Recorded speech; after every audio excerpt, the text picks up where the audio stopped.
புதிய பாடத்திட்டத்தின்படி முழுமையான கவரேஜ் 10 ஆண்டுகளின் கேள்வித்தாளின் தொகுப்பு தற்போது பரபரப்பான விற்பனையில். சுரா டெட் கைட் புதிய பதிப்பு அனைத்து புத்தக கடைகளிலும் கிடைக்கும்.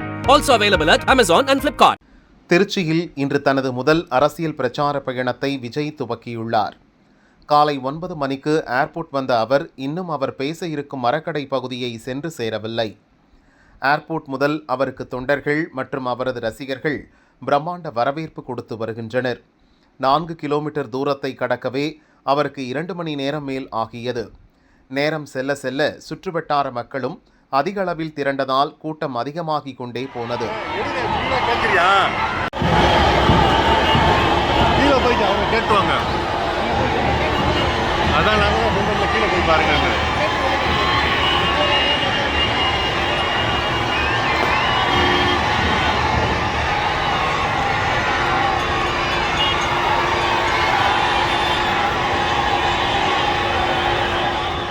வழியெங்கும் அவரது பிரச்சார பஸ் மக்கள் வெள்ளத்தில் மிதந்து வந்தது.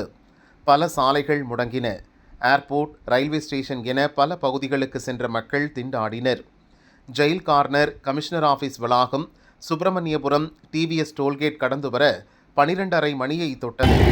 சேதுராம் பிள்ளை காலனி, உச்சல் மேம்பாலம், தலைமை தபால் நிலையம், மேலப்புதூர், பாலக்கரை, மதுரையிலிருந்து மரக்கடை, விஜய் பேசும் இடம் செல்ல வேண்டும்.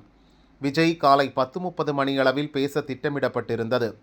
ஆனால் மதியம் 2 மணி தாண்டிதான் மரக்கடை பகுதிக்கு செல்வார் என எதிர்பார்க்கப்படுகிறது. விஜய் பேச இருக்கும் இடத்திலும் காலை 7 மணி முதல் ஆயிரக்கணக்கான தொண்டர்கள் வெயிலில் காத்திருக்கின்றனர்.